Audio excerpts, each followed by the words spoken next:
हम बकवास पर आपको खुश आमदीद। बिलाखिर माँ नहीं सासू ड्रामे की सेकंड लास्ट एपिसोड की खुशखबरी सुनने को मिली। ड्रामा एंड होने वाला है, इस बात की खुशी अरूज के केस जीतने से भी ज्यादा थी। खैर, अगली किस्त में आप देखेंगे कि सब कुछ सामने आने के बाद अदालत अपना फैसला सुनाती है। तमाम दलाइल सुनने के बाद, तमाम सबूतों और गवाहों की रोशनी में ये अदालत इस नतीजे पर पहुंची है कि मरहूम वकार अहमद की बेटी दरअसल अरूज अहमद ही है और वही असल में इस जायदाद की और तमाम बिजनेस की हकदार भी हैं। अरूज और महरीन तो खुश हो जाती हैं अदालत के इंसाफ को देखकर। वहीं सलमान और अदरीस साहब के चेहरे की हवाइयाँ उड़ जाती हैं।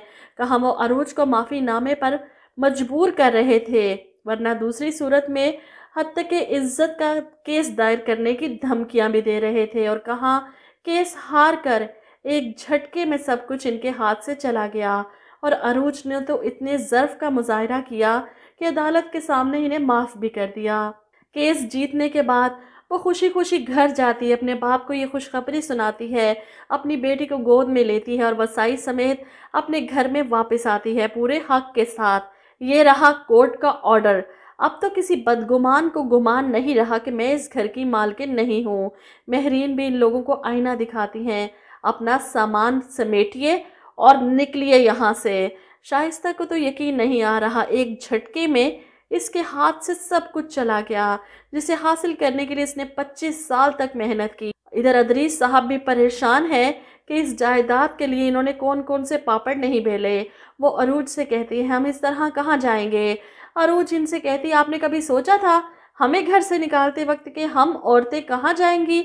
लेकिन मैं आपकी जैसी बेहिस नहीं हूँ। इस घर से दूर जा रहे हैं तो आप लोगों के रहने का बंदोबस्त कर दिया है मैंने, लेकिन आज की रात हम किसी गैर की सूरत अपने घर में हरगिज नहीं देखना चाहते, लिहाजा हमारे घर से निकल जाइए। अरूज की बात पर अदरीस और शाइस्ता अपने कमरे में जाते हैं। शाइस्ता किसी तौर पर ये घर छोड़कर जाने को तैयार नहीं, वो अपने कमरे का तहस नहस कर देती हैं। सलमान तो सिरे से घर ही नहीं आया क्योंकि वो इन लोगों को फेस ही नहीं करना चाहता कि अपनी शिकस्त का मातम मना रहा होगा, कहीं मुंह छिपाकर बैठा। वहीं अरूज घर तो चली गई, लेकिन इसके माँ बाप परेशान हैं।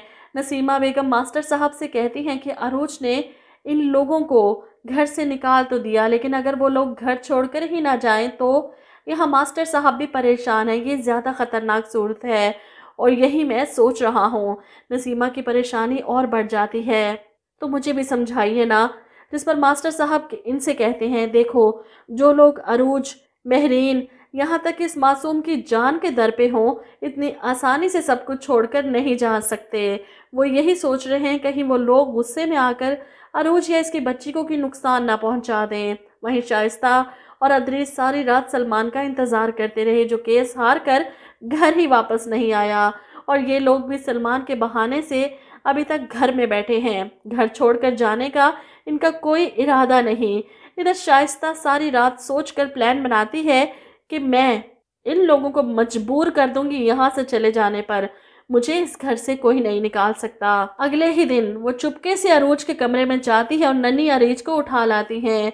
अरूज कमरे में अरीज को ना पाकर अपनी माँ की तरफ जाती है और यहाँ पर वसाई और महरीन को भी पता चलता है कि अरीज गायब है, तो ये लोग अरीज को ढूंढने के लिए पूरे घर को छान मारती हैं। ऐसे में इन्हें शाइस्ता बेगम के हाथ में बच्ची नजर आती है जो बालकनी के पास खड़ी हैं इसे लेकर। ये तीनों तड़प कर शाइस्ता की तरफ बढ़ती हैं। नहीं, रुक जाएं, क्या कर रही हैं? ऐसे में शाइस्ता, जो बिल्कुल ही पागल हो चुकी है, इन पर चिल्लाती है, खबरदार वहीं रुक जाओ वरना छोड़ दूंगी मैं इसे, नीचे फेंक दूंगी, मार दूंगी इसे। अरूज की तो जान पर बन जाती है अपनी बेटी को इस औरत के हाथ में देखकर। वो मिन्नत करती है, ये मासूम है, इसने क्या बिगाड़ा है आपका? प्लीज़ दे दे इसे मुझे वापस।